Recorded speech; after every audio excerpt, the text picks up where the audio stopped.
I am very pleased to introduce our guest speaker from Carnegie Mellon University, Chris Jones.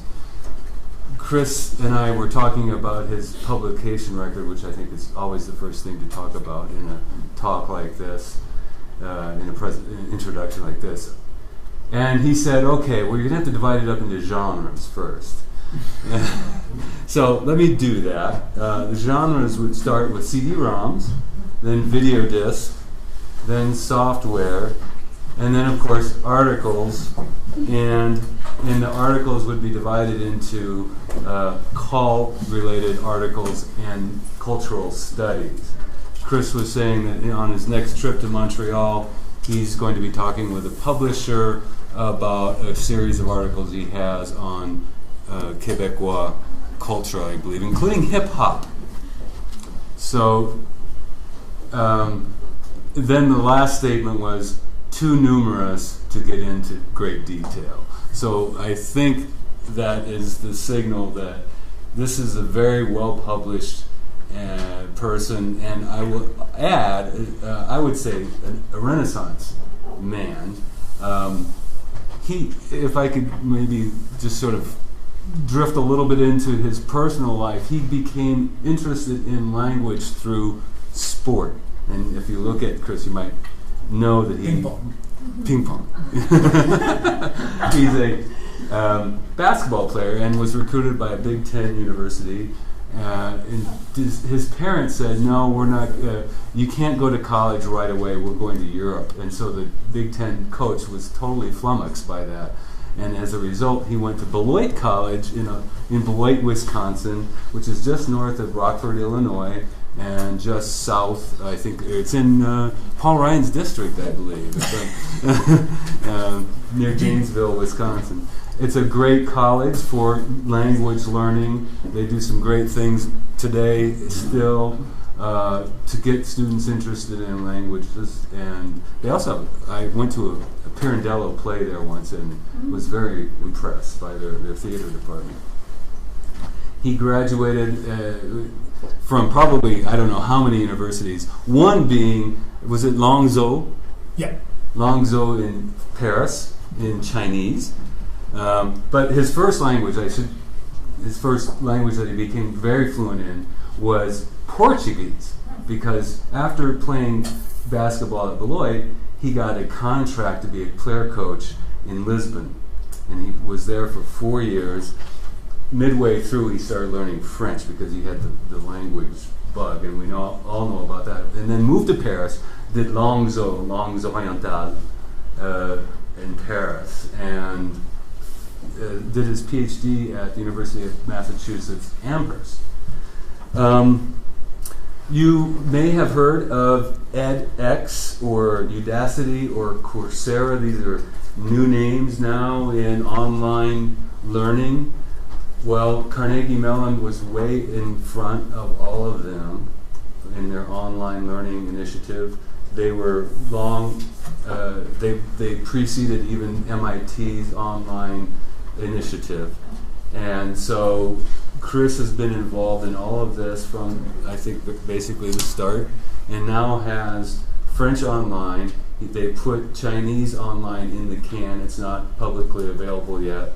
And they're working on Spanish and Arabic as well. So I think we got the right person to come to talk to us about all these new things like Coursera. This is the real deal here. So with no further ado, Chris Jones. I knew we shouldn't have had that last beer last night. We started telling too many stories. Anyway, great to be here, and thank you all for coming out. I'm going to try to talk about too many things, of course, but OER, Open Educational Resources, is one of them, and trying to place the work that I do in that context, right? And I know it's your focus somewhat this semester, so this is not, as a concept, is not new to you. But I'm going to just run through a few things from my personal point of view, and then into a case study, which is my own major project, which is French Online, which has really been in what we would call iterative development since about 1998. So,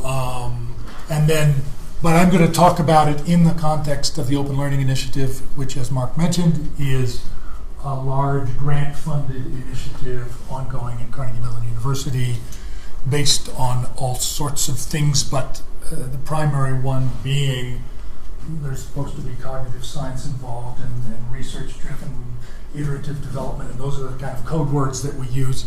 And if you need some explanations, hopefully I'll give them in the process of this presentation. So I'm going to run through sort of what that has meant in terms of a creation process and how it's delivered and who's using it and so forth. And then I'll talk about a few random thoughts in terms of the area of open educational resources and something that does bother me, what it takes to actually sustain things that are open, and then what the whole area might mean for you personally in your professional lives. So sharing OER is essentially just a new set of terminology to describe sharing educational resources, right? And we've shared educational resources as long as there's been education, but pre-web and pre-digital, those had different connotations, right? Because sharing something, there are at least some of you who are around when sharing something meant making a cassette copy. And in the analog world, all copies degraded, right? So if you had a copy and you made another copy for your colleague, that colleague really didn't have anything worth using by the time it got to them. So that's, physical copying was problematic prior to the digital revolution and the web and so forth.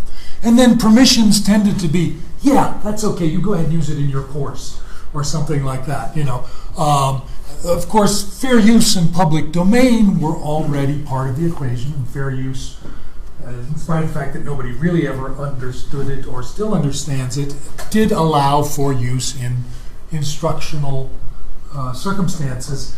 Once we came over here and wanted to put things online and make them publicly available, fair use started to break, in other words, and that's one of the issues that fair use doesn't really cover this, right, explicitly. So it covers you passing it between colleagues and even to me, and me using it in closed environments like classrooms and so forth, but not really open to everybody. And public domain, of course, that has existed, and it could be some things that were old enough to be no longer covered by copyright, or things that were explicitly released into the public domain, like, yes, you can use it for whatever you want. That's always been possible. But what happens here, and really the two essential elements are digital and the web, right? Those are the elements that make OER come into existence.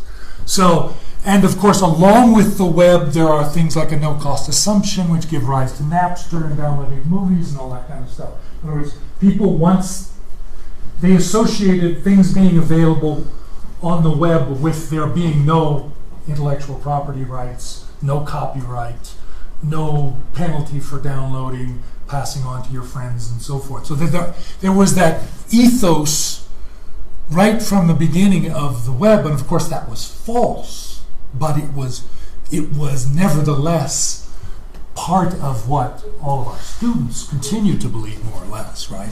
It's on the web, I can use it for what I feel like. Well, that wasn't actually true. It was also, there was some early confusion with things like the open source movement and even the Open University. And open source, of course, was really associated with computer science, hackers mostly, people who really wanted software, not educational resources, to be communally available and developed. And that movement goes on. It's not the same thing as what we're talking about here. And it was also confused with the Open University in the UK, which is a huge organization. I think it's probably the largest university in the world. They claim 250,000 students with a royal charter, and their charter dictated that everyone should have access to education. It was pre-web. Now they've pretty much migrated their operations to a web-based or blended situation, but at that time they were doing things like mailing books and CDs around and having people send in writing samples to be corrected and remailed, by hand. And now all that has pretty much migrated into web-based stuff. And of course, digital fidelity meant, what we've already talked about. What really, along with the web, Creative Commons, which you may well have run across, this was a defining of public domain, essentially is what it was. Okay, if I'm going to give things away, do I have to give everything away at once? Or can I specify certain rights? This comes out of a group at Duke, actually, and has now become very much part of the OER universe, to the extent that if you do CC search, and that's mostly what people who are developing these resources now and want to use pictures, or they want to use other materials, sounds, videos, and so forth, they'll do a search which essentially filters for things which are already released in Creative Commons. In Creative Commons, how many of you have run across it as a concept?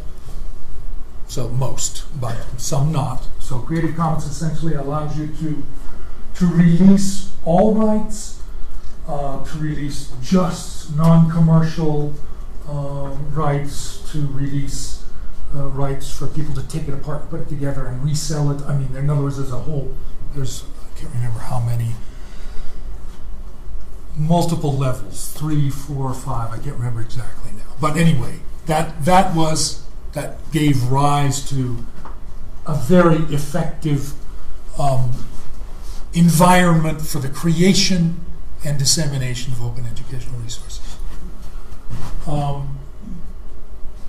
Now, these are just, some what I call landmarks in OER, and I'm not going to go into these in any detail whatsoever. And of course, Mark mentioned some other ones which are, the Stanford, MIT, Harvard thing, which are, they always make me a little nervous and talk about sustainability for the rest of us there, especially in Harvard's case, funded by massive endowments, which we will never see, even at elite institutions like Carnegie Mellon, which we call ourselves the steel workers of the elite institutions. We have a tiny little endowment, and we struggle along with massive external funding, grant funding. But anyway, so Coral, that's the NFLRC, right, the National Foreign Language Resource Center for OERs, and that's at Texas, where I was when Mark contacted me to come here and doing a seminar there. And it's interesting that there is one of the 15 NFLRCs is now concerned with open educational resources, which is to say federally funded to take care, to work on these aspects. Now, ironically, much of what's going on is sort of locally or regionally funded projects, which are, however, going to be released nationally and internationally. But another thing that they're trying to join is the badge movement. Now, badges, anybody heard about badges? Okay, some people are on. So badges for, could be either for sort of literacy in technology enhanced learning contexts, or for language mastery. So that, in other words, when you do an OER and it's out there, and French Online is a good example, you can do it independently for free. How does anybody know? So badges are a way to try to generate some sort of credence for what happens in that space. Lauro is something that's now coming out of the Open University, and that is specifically for languages. And it's really the only one of the big repositories, and it's not a big repository, they want it to be, and it's got a social interactive element to it, so I encourage you to look at that. You're gonna start seeing things little and big. Little, because OER, what's the definition of an open educational resource? There is none. So a picture can be an open educational resource. A syllabus, a lesson plan, all of those, right up to massive projects. And, French Online qualifies as massive, as you'll see. Participants, dozens of people participating in millions of dollars of funding and so forth. So little, however, is accessible to everyone, absolutely, and there's a spectrum that goes right from little to big. But big tends to mean grant funding, external technical support, and all that other kind of stuff. So these two here are sort of global repositories, which you've probably heard of, and they're moderated, but they're so large that sometimes it's hard to find what you need. I, for example, looked up my own course in the OER Commons. It's listed under social sciences, has this incredibly outdated description, and I'm like, yeah, well, okay. But these are, Merlot, for example, has been in existence for a long time and has been used fairly extensively by language people. So anyway, and then there's us, which is, my projects have come under this umbrella. They didn't start out that way. I began working on online language learning with help from the Mellon Foundation. Spent $500,000 to begin with, and then rewrote all those courses. So, call me if you want to spend money. All right, so now we're going to move into specifics. The rewriting is actually what I'm going to talk about. The first one was using basically off-the-shelf technologies, and we did 4 semesters of French and Spanish. Now this one, really, I sat down with my colleague Sophie Cognier, who's now at Columbia. She was at Carnegie Mellon at the time, and we thought, well, what do we want to do? And of course, it's not even remotely that casual. We spent an entire semester with input from all kinds of people and surveying textbooks and preparing scope and sequence grids and all this kind of stuff. So it was extremely ponderous as a process, but we decided that we wanted to base it in this simulated authentic video, which you'll see in a minute. So once we had the sequence of instruction planned out, we scripted the videos and then went and shot them in Nantes and in Montreal. Nantes really is the backboard, two summers in a row shot video, and then built this lesson structure and the content on those scripted videos. So this, I'll show you this and give you a bit more of a sense, but you can see they're supposed to be cognates, of course. Communication makes communication anywhere else. And structure, of course, could be grammar, but we didn't want to use the obvious words. Mot et expression, of course, is vocabulary. Culture, and then synthetic activities, which mean reading, writing, speaking. So we sort of took each learning objective, the small green learning objective, and went through this kind of a sequence, presenting it, asking students to recognize, and then produce in some fashion. And when I talked about massive, for each semester there's 1,000 pages of content and 10,000 files, and those files, of course, are of all natures, including XML files and audio files and video files and everything else. But so it's a very large project involving upwards of 50 people at one point. And it's delivered in 2 ways. So there's one version which you can go look at as soon as we're done, or now if you want. But you need to pay attention, be good students. So anyway, it's out there along with all the other Open Learning Initiative courses. So there are 2 versions, and it was a condition of funding from the grant funding from the Hewlett Foundation, who was the original funder. There's been lots of funding since. So for anyone, they can see all the course materials, exactly the same course materials that are over on this side. They can use it as an anonymous user, or they can register, so they'll always come back to the same place when they log in, and it costs them nothing. Now here, who does this? thousands of people. We released a new version August 9th, and I got a count August 29th, and there had been 3,000 new registered users. And there have been tens of thousands of people using this course, or these courses, 2 semesters. So and we get feedback. People do send us things. What they often, of course, they also ask, can I see the tests? And of course, on this side is the plus value you get from being in an instructor-led course, mostly in institutions, right? Although there are a large number of homeschoolers who are doing this. So the instructor may well be mom or dad, and the students may be, their own 2 children. But then there are also institutions of higher education, high schools, and everything else doing this. They get the course materials, a grade book with automatic scoring of lesson tests.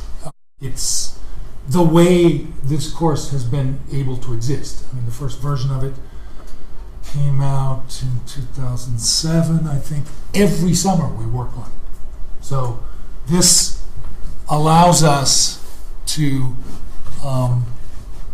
continue to improve it. This is the way it's taught.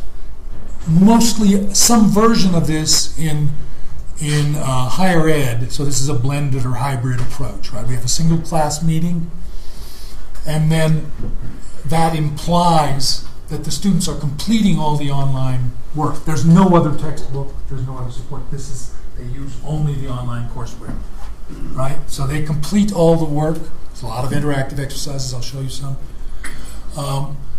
And do a test. The instructor looks at what they've done, and that it's increasingly becoming possible to look at everything they've done, but at least the test gives us error patterns, so you can say, well, they're really not getting X, Y, or Z. I better spend some time. And then in the class, it's almost exclusively communicative practice, so peer group, presentation type work based on that prior work. There was a large 3-year study that was done with the earlier version of the course, which wasn't as good, which basically came up with no significant difference between what we're doing in this method and the conventional classroom delivery, which in our institution is 4 days a week for elementary language.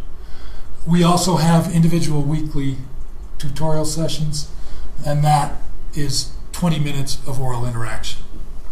And in the design process, we did this negative reasoning. What do you actually get in a classroom with 20 or 25 students as a student wanting to interact, do creative production of language? If you're an extrovert, you might get 5 to 7 minutes a week. If you're an introvert, you may not get anything. So there's a large portion of the students who would be in a normal class who actually get more interaction in this design than they do in a conventional classroom. So those are, one-on-one. They are one-on-one. They're one-on-one, exactly. And here we're lucky we have peer assistants at Carnegie Mellon, which all classes have. Some of them using for writing. We use them for conversation partners. So I alternate when I teach. For example, this week I'll meet half of them, and the peer assistant will meet half of them, and we'll switch the next week. And then we've also been collaborating with some folks over in Clermont-Ferrand in France for their teacher trainees to come on and do Skype things. I have a little demonstration of that as well. And then for the testing, we do a monitored and an unmonitored tests. We do about 3 monitored there are weekly tests, so there are, say, 14 tests and a final exam. Final is monitored, of course. And I will find, say, in a group of 15, unmonitored means they're taking the test in their dorm rooms. They could have their French friend next to them and so forth. But once you throw in the monitored ones, it gets a little harder because people who are actually cheating, the monitored ones, they'll go like this, and the monitored ones will go like this. And out of, say, 20 kids, 1 will look like that. And I'll call them in and say, this looks a little funny. And you can see actually through the courseware if there are sometimes students who have actually not worked on the material, and you can see that through the learning dashboard, what they've actually been doing, so you can actually have a fairly focused conversation with students who are not showing appropriate learning patterns. So let's see, where are we now? Oh yeah, so I'm going to give you a quick look. I think we've got time. I'm going to have to sit for this.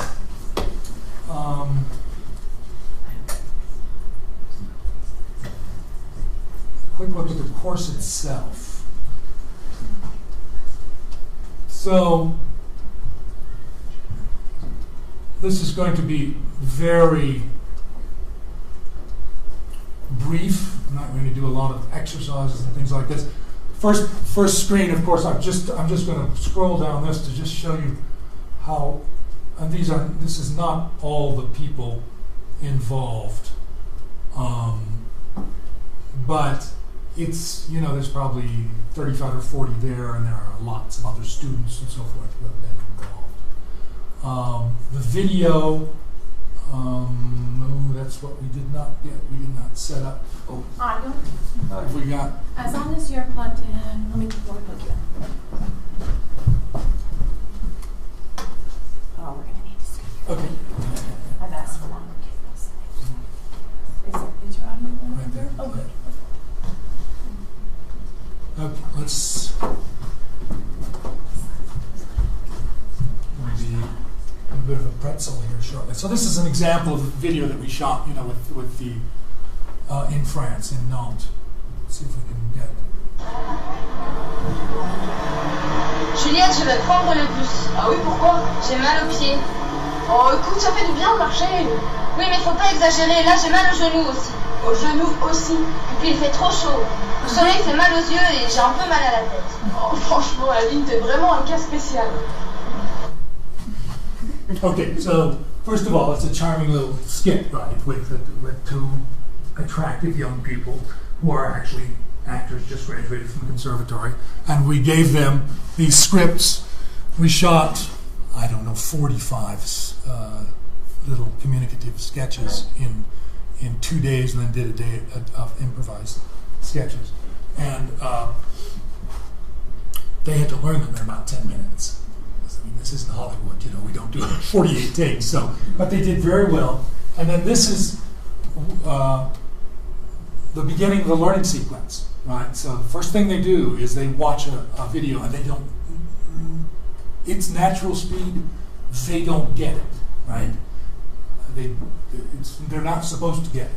They're just supposed to get started, and after that, well, actually, let me just run. First of all, let me give you here's a quick glance at the general structure.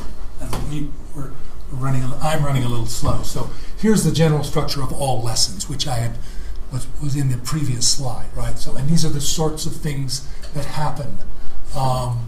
So you notice in the first contact, recognize sounds and words in the video dialogue, also gestural cues, but there's nothing about meaning there. You recognize the sound sequence and maybe you can match sounds to letters and so forth. So it's really listening training, because all our videos are near native speed, of course, so they need to really be able to do focused listening.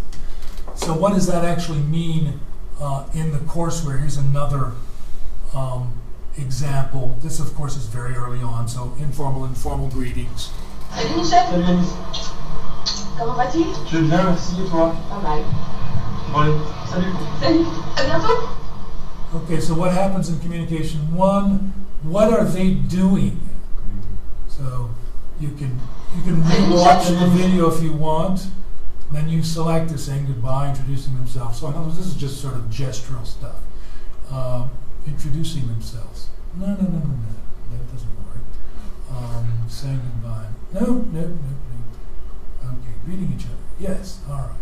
Okay, so there's an attempt to do focused feedback for all wrong answers. Now, all of these, our entire list of interactions is not in any way, there's the test and practice dichotomy, right? All of the stuff in the courseware is practice. So that when we could stand it, we have feedback for every answer, wrong and right. So we're reinforcing if they get it right, and we're redirecting if they get it wrong. So something like that, for example, here, remember it's pre-meaning. What does he say? Salut Alice. Well, we can't ask what does it mean, right? So what we can do is, Bonjour, Madame Morin. Salut Alice. Salut Michel. okay, we can just ask them to match sound and sound. That's all we're asking them to do, okay? So they can choose one of these. Oops. Salut Alice. Right. So what does she say? Comment vas-tu? Here we're talking about sound and text. And so forth. So let's move on. That's this part of it. There's really no meaning. The next section, which is mots et expressions, words and expression, introduces meaning. So there we have a subtitled video. We have the dialogues chunked with rollovers and alternate speakers. Comment vas-tu? There are hundreds of different speakers who've recorded audio. In fact, we salvaged some of the audio from the previous course. So here, then there is a series of exercises. Here, for example, early on, we just have them do a quick translation check. In other words, do you know what this means, right? And then we use actually a lot of dictation, because it's very difficult to do productive things online. And here, for example, you listen. It's just a traditional Salut. dictation exercise, and there's lots of that actually. Okay. Looking briefly at a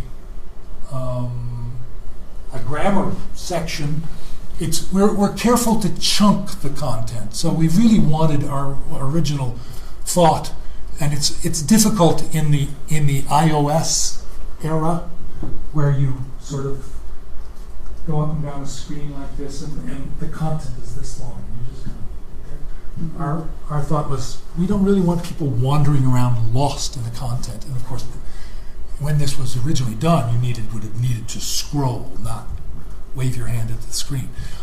So we chunked it to make it as much as possible one screen in quantity. And so there's these short presentations with audio and so forth and translations, and then once again into recognition and production sequences. I'm actually going to skip some things here because we're running a little late. But so the various, once we get toward the end of the sequence, comprenez-vous l'essentiel? Do you understand the essential? Means listening for gist. So we'll give them new things you've never heard and ask them to pick out pieces of information, which is essentially what learners do, which even near native speakers do in certain contexts. You're not familiar, you don't know what's going on, you try and piece together a mosaic which constitutes meaning. So that's a skill that is useful at any level of instruction. So then if you get into the univers culturel, cultural universe, here, for example, the first lesson only, we present la bise, which is, kissing on the face in English. It's the only lesson in which there's culture in English, which is hard, when you're talking about the second or third week of instruction and you're giving them culture in the L2, it's difficult. And actually the whole course at the 9th week, English goes dark. In other words, there is no more English after the 9th week, and the entire second semester is exclusively French. But we thought, especially for independent learners on the internet, if we gave them all French week 2, they would freak out. So we built in a little bit of slack. Let me jump ahead to the activité de synthèse. So if you actually look at the type of things that are there, there's chat, there's a discussion forum, 2 different conversation choices, and then a test. There are also recording, short writing assignments, and so forth, so that these are the sorts of things they need to do on a weekly basis, a selection of these synthetic activities. And this is a typical preparation for that individual meeting we saw on the course design. So there is the sorts of things that they'll need to know to execute that. Now I'm going to show you what that kind of meeting actually looks like. I think I can, yes. Okay, I'll go back in here. Oops. Here we go.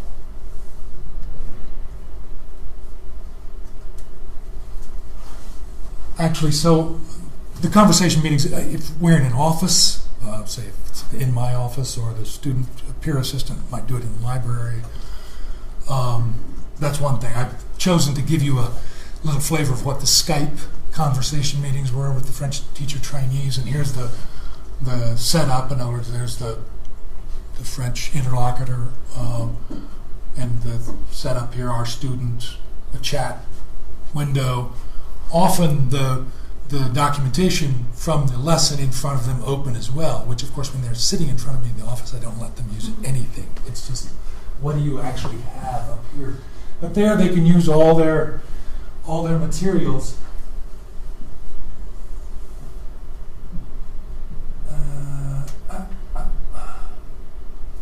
Let's see. Yeah, okay. This is, for those of you who know French. Parce que je ne comprends pas. This is an interaction. Un tableau est féminin, mais un chaise est masculin. Je ne comprends.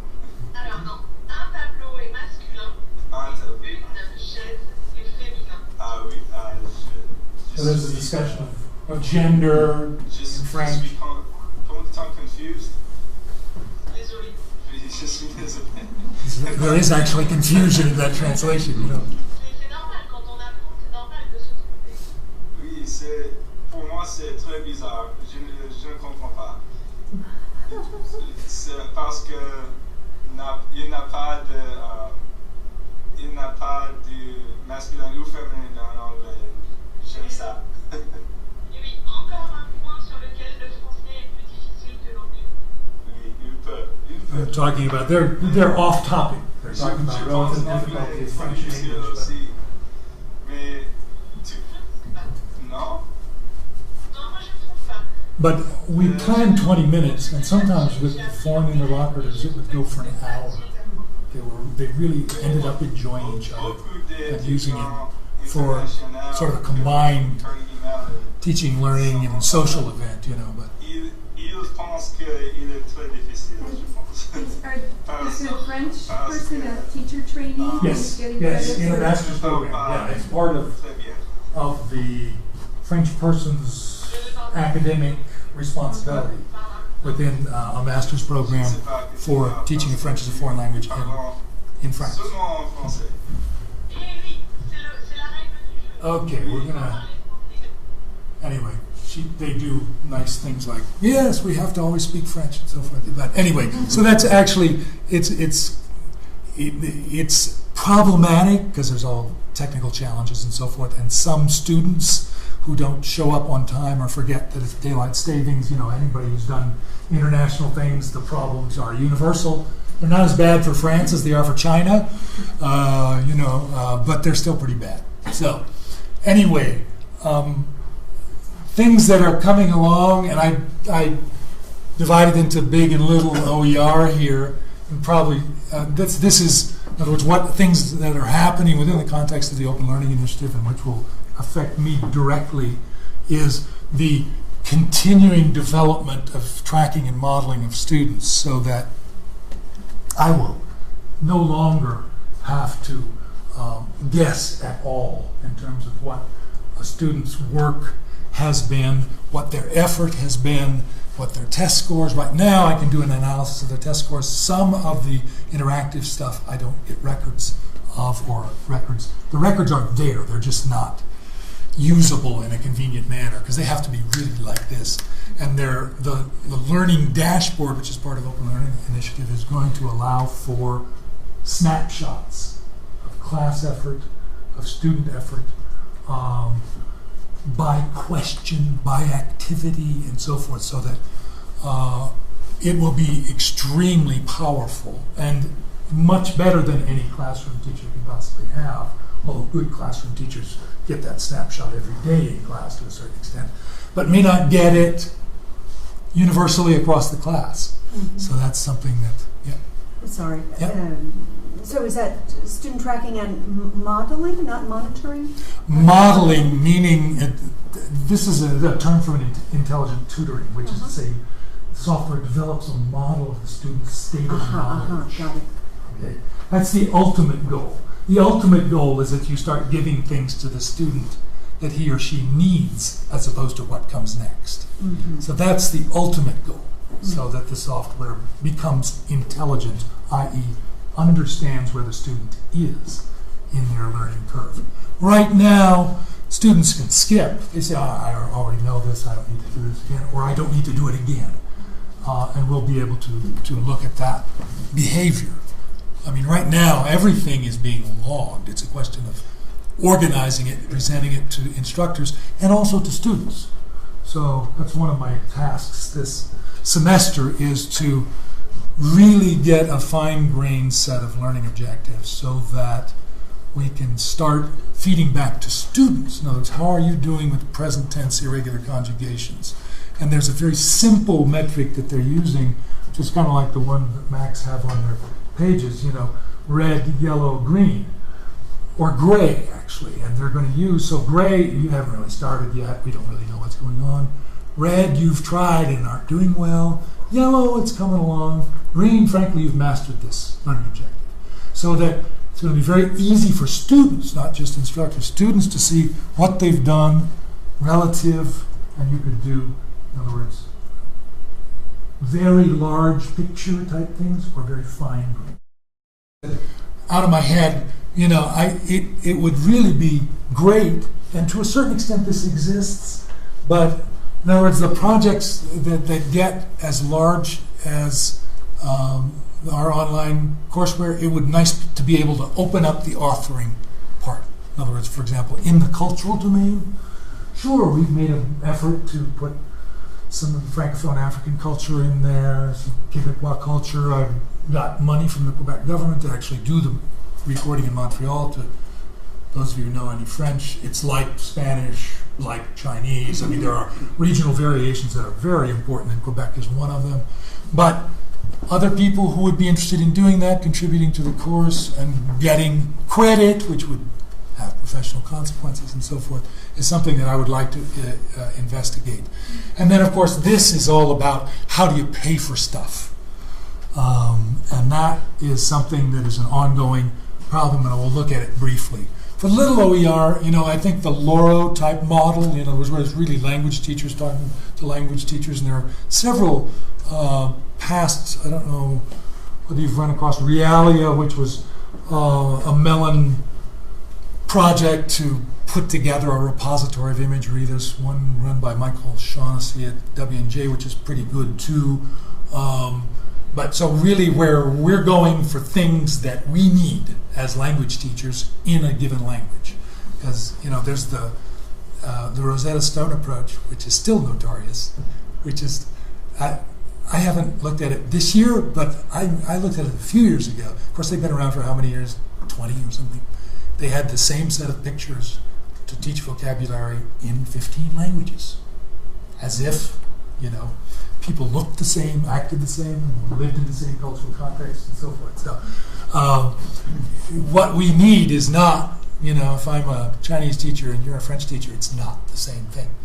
Social media integration Loro is trying to do that, in other words, so that there is there's a peer review, peer commenting, peer improvement type of thing, and push communication models. That just means that what are the things that we get in our inboxes that we don't have any control over? Facebook notifications, Twitter feeds, all kinds of things which are mostly not. We do get LLTI and a few other discipline-specific listserv type things, but it would be nice if some larger OER projects could get that push going as well. So there would be news.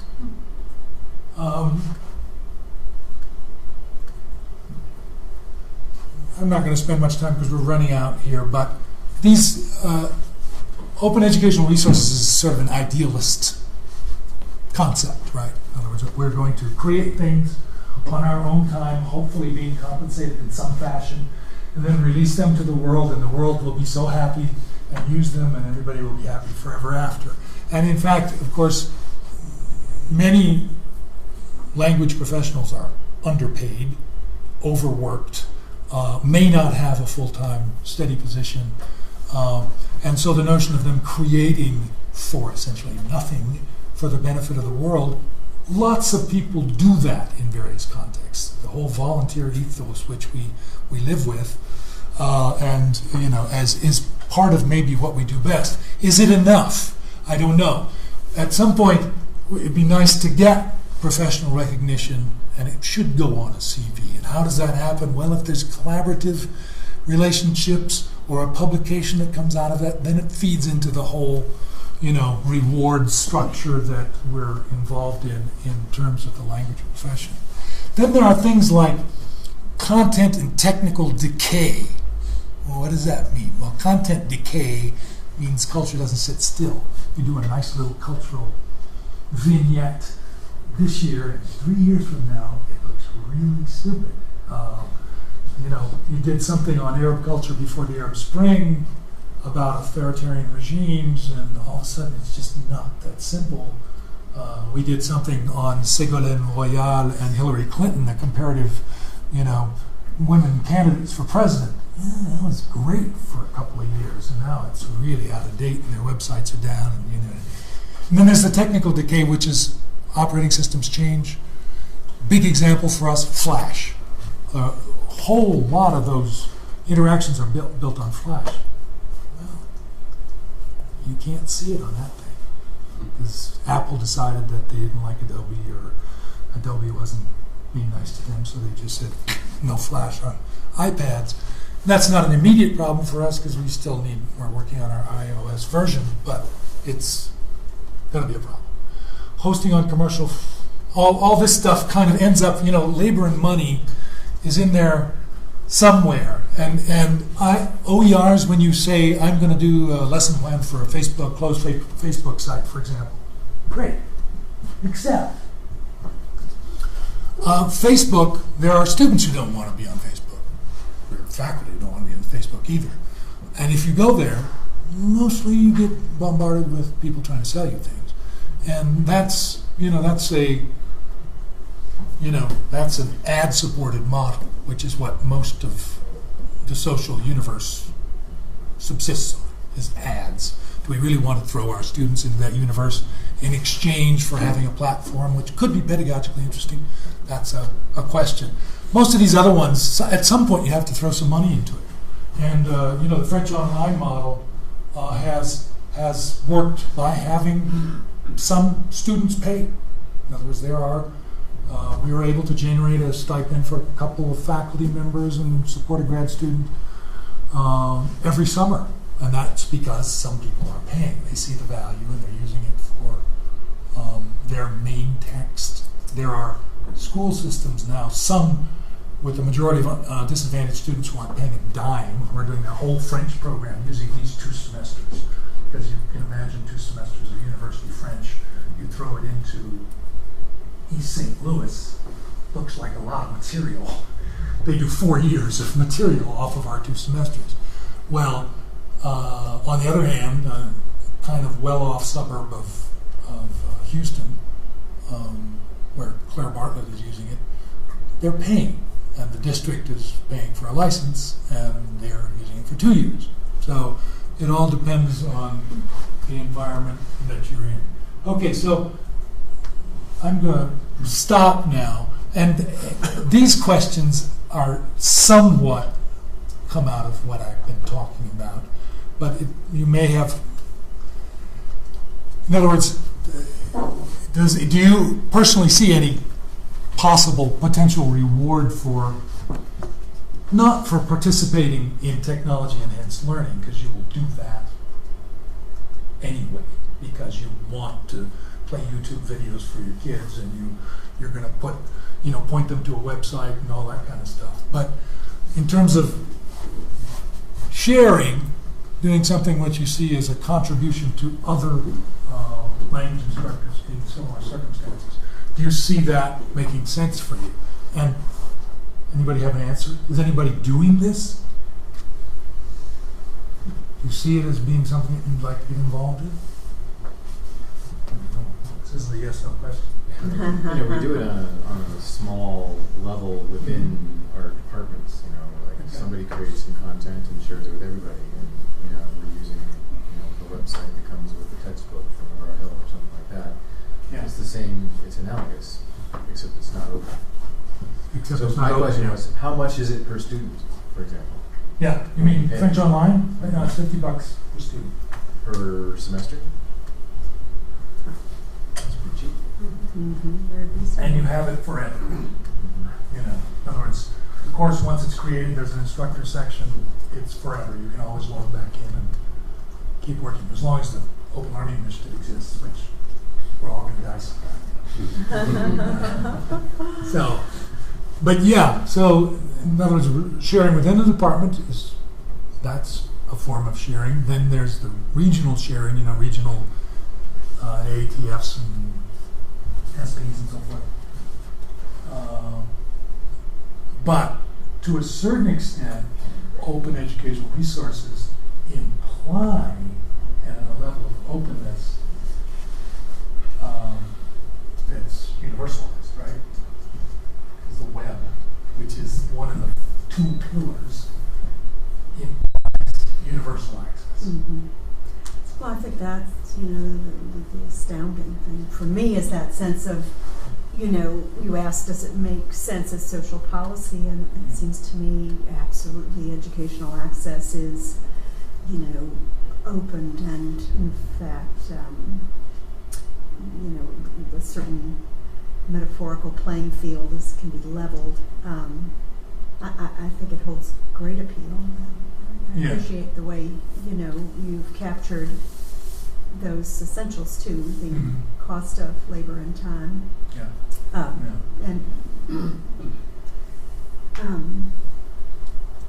Social policy, it's a little bit contradictory in that, people who have done even sort of analysis of the first, MIT Open Knowledge Initiative, which was essentially materials from classes and syllabi, archives. archives. It wasn't structured courses like these. Some of it was like, engineering students in Eastern Europe or something were saying, I'm going to supplement what I'm doing. So to a certain extent, OER has benefited. There's some indication that OER is mostly benefiting the haves, right? In other words, for example, even French Online, probably the most intensive or focused non-institutional users are the homeschoolers. Now, homeschoolers have all kinds of different profiles, of course. Some of them are avoiding secular schools. Some of them are avoiding certain sorts of political orientations. Some of them are avoiding poor schools, but they are motivated people. So perhaps the people who need it most, having an open resource without framing, how much good does it do them? I'd like to think it's possible. Yeah, I think one of the things that comes to mind is how, in looking at, for example, high school and some of the proposals for alternative ways to do high school than what we currently have, say, in the U.S. And one of those is, more licensing, more sort of like GED does. You contract and you study, aim for a certain test deadline, and then you decide you're ready for the test, and you go for the test, and then you have these trials. And so if language learning, this would fit in well. That's a bit the open university model, in fact. They can sign up for tests. And there's a suggested sequence, but it's not lockstep. So we as higher ed, of course, that would imply giving up all kinds of turf, But people are starting to do it at the secondary level. I'm not sure that at our level, tertiary tertiary level, that's really happening much. Other comments, questions? Well, I think that it will have to happen at the higher ed level because there will be the badge system, and the badge system will have some kind of, it'll be leveled with something else, or it'll be normed with courses Yeah. or whatever. And by the way, I think that one way to encourage contributions from teachers as far as in this OER effort is to give them badges for it.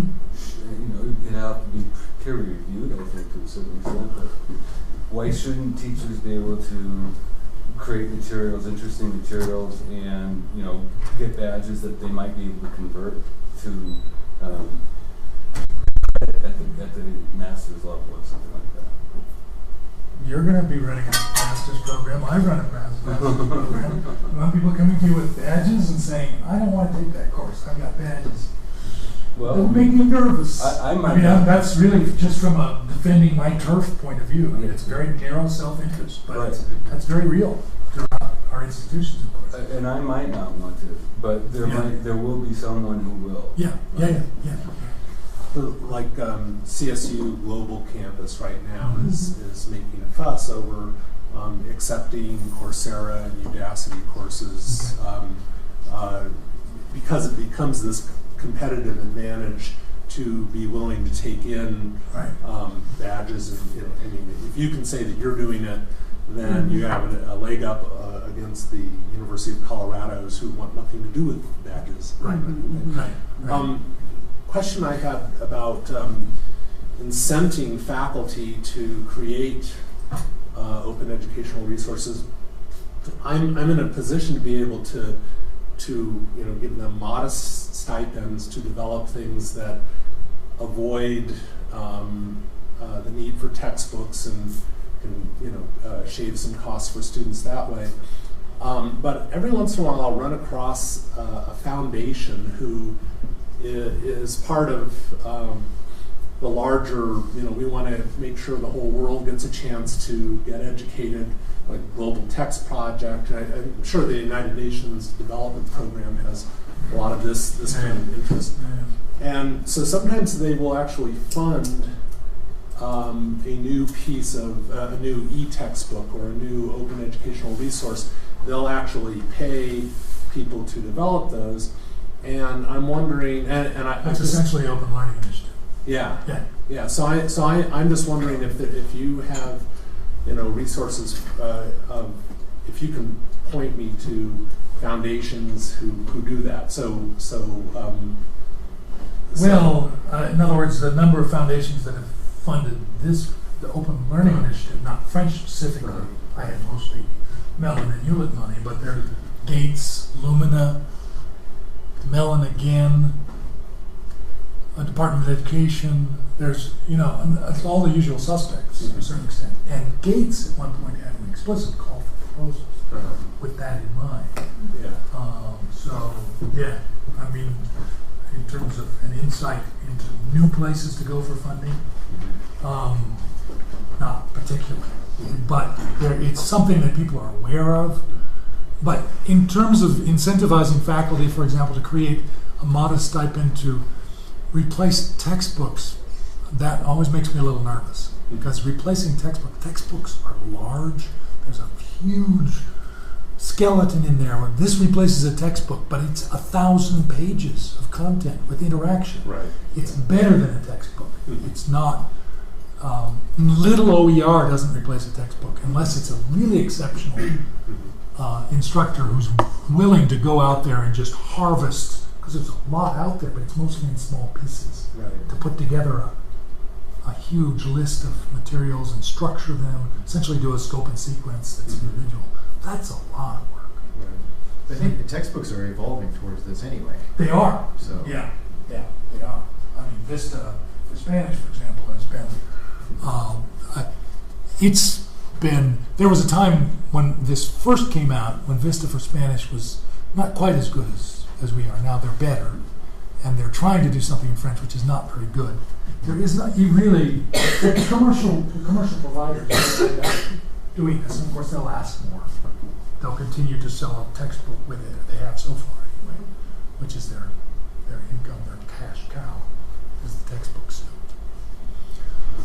Kit, we probably should wind up.